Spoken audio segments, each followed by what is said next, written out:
Hi. Neurons ఆధ్యాత్మిక పరంగా ధ్యాన పరంగా చాలా ప్రాముఖ్యతను వహిస్తాయి.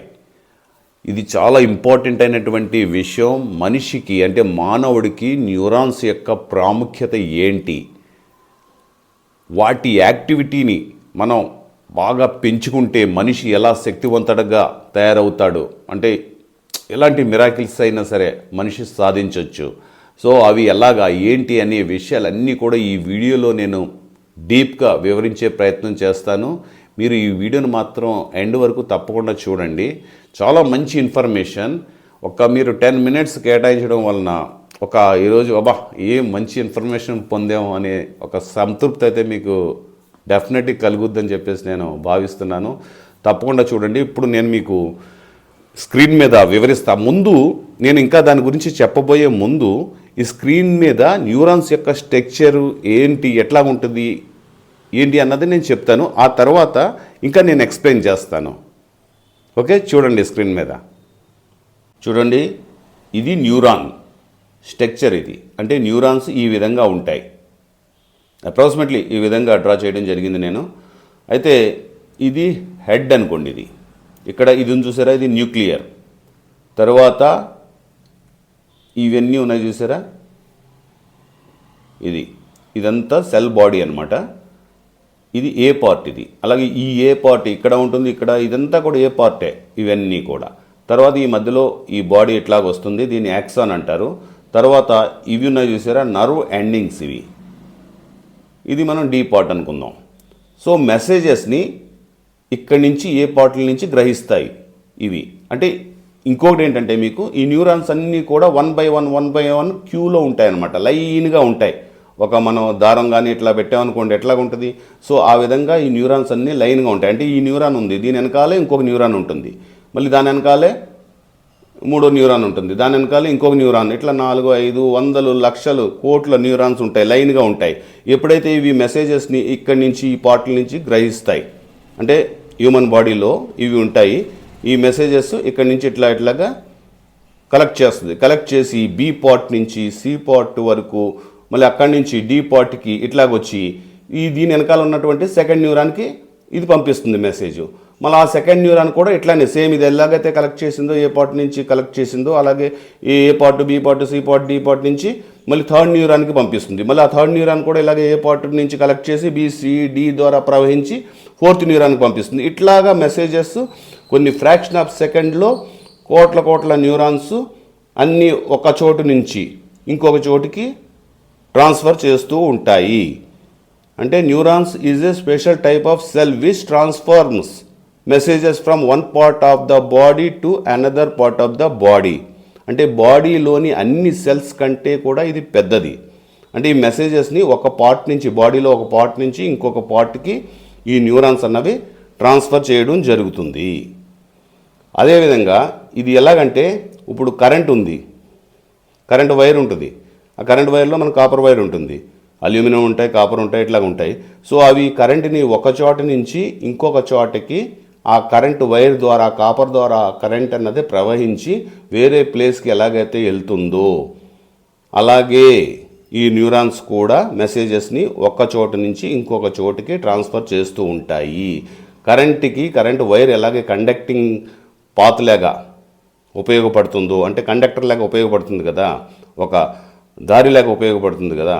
సో అదేవిధంగా ఈ న్యూరాన్స్ కూడా హ్యూమన్ బాడీలోని మెసేజెస్ని ట్రాన్స్ఫర్ చేయడానికి ఒక కండక్టింగ్ పాత్ లాగా ఉపయోగపడతాయి.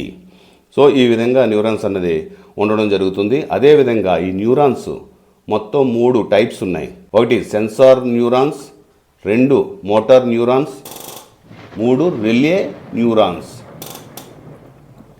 అయితే ఈ సెన్సార్ న్యూరాన్స్ పని ఏమిటంటే, ఇవి యాక్చువల్గా మన 5 ఆర్గాన్స్ నుంచి, అంటే మన 5 ఆర్గాన్స్ అంటే మీకు ఐడియా ఉంది కదా, కళ్ళు, చెవులు, ముక్కు, నాలుక, మన చర్మం, ఇవన్నీ మన 5 ఆర్గాన్స్.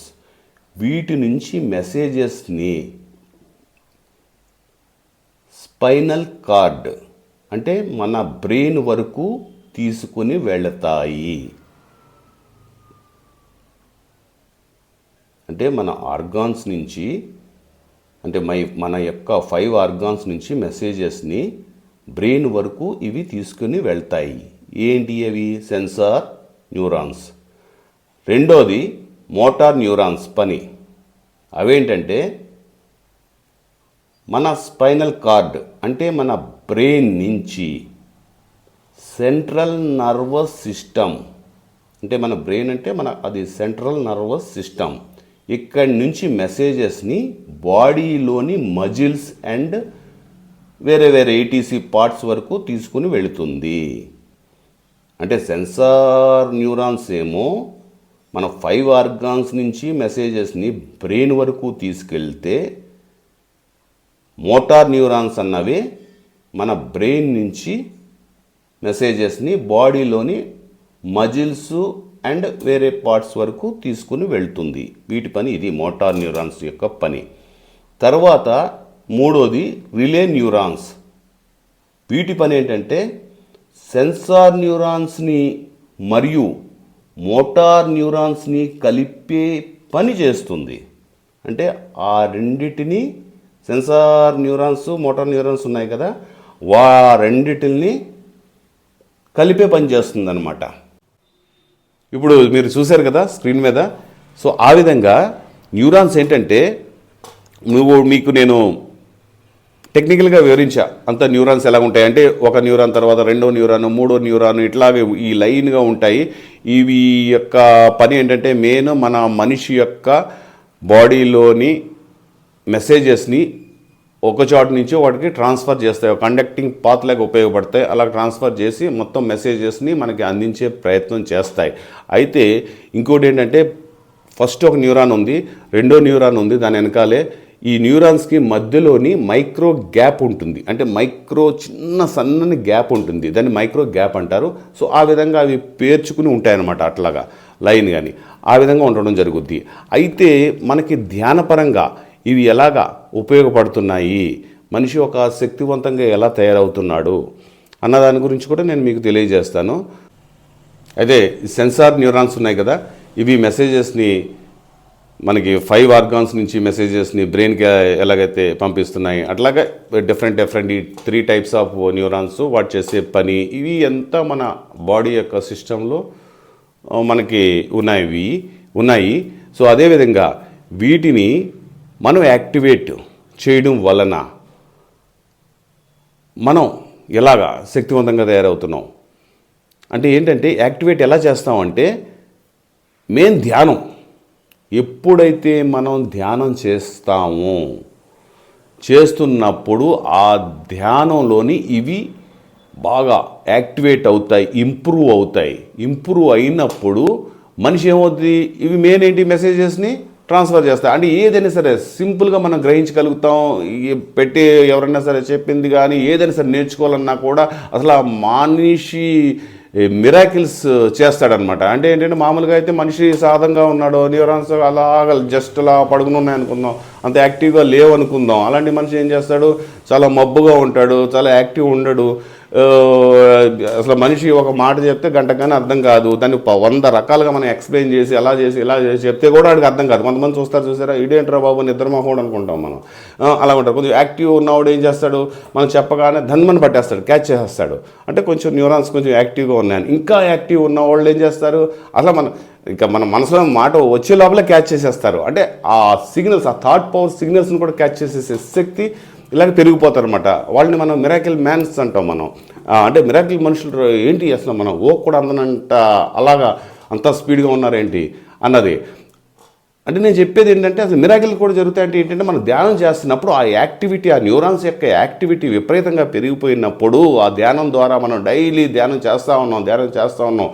అంటే ప్రజెంట్ మూమెంట్లో ఉండి ధ్యానం చేయాలి. నేను మీకు చాలాసార్లు చెప్పాను, ప్రజెంట్ మూమెంట్లో ఉండి మనం ధ్యానం చేస్తూ ఉంటే వాటి సామర్థ్యం కూడా, న్యూరాన్స్ సామర్థ్యం కూడా బాగా పెరిగిపోయినప్పుడు ఇక దీనికి మళ్ళీ శాంభవి మహాముద్ర ఇలాగ మన సద్గురు జగ్గి వాసుదేవ్ గారు చెప్తారు.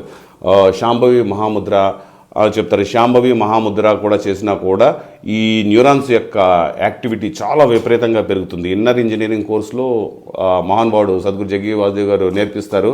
ఆ విధంగా నేను కూడా ఇన్నర్ ఇంజనీరింగ్ కోర్స్ చేశాను నేను ఈషా ఫౌండేషన్ నుంచి. సో అసలు చాలా హ్యాపీగా ఉంది. అంటే ఎంత అసలు మార్పు మనకి కనిపిస్తుంది అంటే అంత మార్పు కనిపిస్తుంది. అలాగే శాంభవి మహాముద్ర కానివ్వండి, అదేవిధంగా మన ధ్యానపరంగా కానివ్వండి, ధ్యానం చేసుకోవడం ద్వారా కానివ్వండి, శ్వాస మీద ధ్యాస ద్వారా కానివ్వండి, ఇట్లాగే ఈ ప్రక్రియల ద్వారా కూడా మనం డైలీ చేసుకోవడం వలన మనలో ఉన్నటువంటి న్యూరాన్ సిస్టమ్స్ యొక్క యాక్టివిటీని మనం పెంచుకోవచ్చు. ఆ పెంచుకోవడం ద్వారా మనం ఏదైనా సరే ఏవో అంటే దాన్ని ఎంత యాక్టివిటీ పెరిగిపోతూ ఉంటే అంత మనిషి దీని మీదైనా సరే తను చేసే పని కానివ్వండి, మాట్లాడే శక్తి కానివ్వండి, ఏదైనా సరే అనమాట దాన్ని అంత స్పీడ్గా పరిణితి సాధించేస్తాడు ఆ మనిషి. అంత యాక్టివ్ అయిపోతాడు, అంత స్పీడ్ అయిపోతాడు. ఏది పట్టుకున్న ఆ మనిషి బంగారం అయిపోద్ది. అంత తెలివితేటలు పెరిగిపోతాయి, మేధాశక్తి పెరిగిపోతుంది. ఆ విధంగా ఉంటుంది. ఎందుకంటే యాక్టివ్ అయిపోతున్నప్పుడు మీకు డిఫరెన్స్ ఇంతకుముందే చెప్పాను కదా, ఒక నిద్రమోహం అంటాం మనం. ఒక పర్సన్ ఉన్నాడు, వాడు చెప్పినా వాడికి 100 సార్లు ఎక్స్ప్లెయిన్ చేసి ఇలా చెప్పినా కూడా క్యాచ్ చేయలేడు.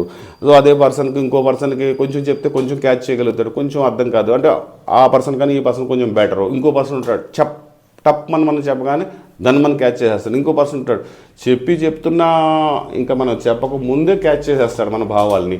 సో అలాగా ఏంటంటే అంత యాక్టివిటీ అన్నది అంత హెవీగా జరిగిపోతుంది ఈ న్యూరాన్స్ వల్ల. ఈ న్యూరాన్స్ యాక్టివేట్ అవ్వడం వలన. సో ఆ విధంగా ఏమవుతుంది, ఏదైనా సరే చూడగానే టక్మని చెప్పేయడం, ఏ మనిషినైనా సరే ధన్మని అంచనా వేసేయడం.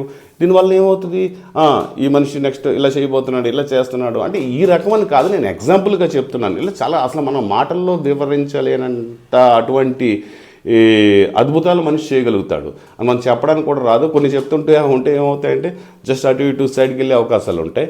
ఆ విధంగా ఈ న్యూరాన్స్ అన్నవే మనం యాక్టివేట్ చేయడం వలన మన సామర్థ్యం పెరగడం, మనం ఏది పట్టుకున్నా మనం సక్సెస్ చేయగలగడం. ఎందుకంటే మనకు బ్రెయిన్ ఆటోమేటిక్గా తెలివితేటలు అన్నీ పెరిగిపోతాయి. ఇంకా దీనివలన అన్నీ పెరిగిపోయినప్పుడు ఇంకా మనం చేయలేదంటే ఏముంటుంది, మనిషి ఏదైనా చేయగలుగుతాడు. ఏ పని అనుకున్నా సరే సింపుల్గా చిటికీలో చేసేయగలుగుతారు. అదే మామూలు మనిషి రోజులు సంవత్సరాలు బట్టి కూడా చేయలేని పని తను క్షణాల్లో చేసే శక్తి తనకు వస్తుంది. ఈ మనిషికి మనం యాక్టివేట్ చేసుకుని దాన్ని అభివృద్ధి చేసుకుంటే సో అన్బిలీవబుల్ మిరాకిల్ సృష్టించగలుగుతాడు. దాని ద్వారా ఒక మంచి చేయడం ద్వారా సమాజంలో పేరు ప్రఖ్యాతులు సాధించగలుగుతాడు. డబ్బు కావాలంటే డబ్బు వస్తుంది, ఏది కావాలంటే కోరుకుంటే అది వస్తుంది. ఒక సేవాగుణం చేయాలనుకుంటే సేవాగుణం వస్తుంది. ఈ విధంగా మనిషి ఒక మంచికి తన మేధాశక్తిని ఉపయోగించాలి. అలా ఉపయోగిస్తే బాగుంటుందని మనం అందరం కోరుకుంటాం. ఆ విధంగా మనిషి ముందు శక్తి సంపన్నంగా తయారవ్వాలి. ఈ న్యూరాన్స్ యాక్టివేట్ చేసుకోవడం వలన శక్తి సంపన్నంగా తయారవుతాడు. ఆ విధంగా తయారవడం వలన నలుగురికి ఉపయోగపడేలాగా ఉండి సమాజాన్ని బాగు చేసేలాగా మనం ఉండాలి. సో ఇదండి ఈరోజు టాపిక్. ఈ న్యూరాన్స్ని మనం ధ్యాన ప్రక్రియ ద్వారా మనం డెవలప్ చేసుకోవచ్చు. అయితే ఆ ధ్యాన ప్రక్రియలు ఏమేంటి, ఎలాగా ధ్యాన ప్రక్రియలు ఏంటి అన్నవి కూడా నేను నెక్స్ట్ వీడియోలో మీకు తెలియజేస్తూ ఉంటాను. ఒక్కొక్క ధ్యాన ప్రక్రియ ద్వారా న్యూరాన్సే కాకుండా మనలో శక్తి సామర్థ్యాలు, మనలో పాజిటివ్ ఎనర్జీని, మనలో ఇంకా ఇంప్రూవ్ అవడానికి కారణమయ్యే అంశాలని అన్నీ కూడా నేను ప్రతి ధ్యాన ప్రక్రియ ద్వారా కూడా ఎలా చేయాలన్న ఆ టైప్స్ ఆఫ్ ధ్యాన ప్రక్రియలు ఏదైతే ఉన్నాయో అవి కూడా నేను తెలియజేస్తూ ఉంటాను. ఎందుకంటే ధ్యానాన్ని కూడా చేయడానికి చాలా మార్గాలు ఉన్నాయి, చాలా పద్ధతులు ఉన్నాయి. ఎన్నో పద్ధతులని మన మహానుభావులు కనుక్కోవడం జరిగింది. సో ఆ పద్ధతుల ద్వారా కూడా ధ్యానం చేయొచ్చు. అది మీకు ఏ ధ్యాన ప్రక్రియ సెట్ అవుద్ది అన్నదే ఎవరు మెంటాలిటీ బట్టి, ఎవరు శరీర తత్వాన్ని బట్టి వారు ఆ ధ్యాన ప్రక్రియని ఎంచుకుని ఆ పద్ధతి ద్వారా ధ్యానం చేసుకోవచ్చు.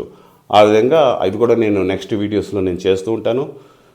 అయితే మీరు తప్పకుండా మన ఈ ఛానల్ని, వెంకట్ టీవీ అనే ఛానల్ని మీరు సబ్స్క్రైబ్ చేయండి, లైక్ చేయండి, కామెంట్ చేయండి. ఇంకా మీకు ఏమైనా డౌట్స్ ఉంటే అడగండి. నెక్స్ట్ వీడియోస్లో నేను ఆ డౌట్స్ని క్లియర్ చేసే ప్రయత్నం చేస్తాను. Thank you. See you again. This is RJ Venkat. Bye.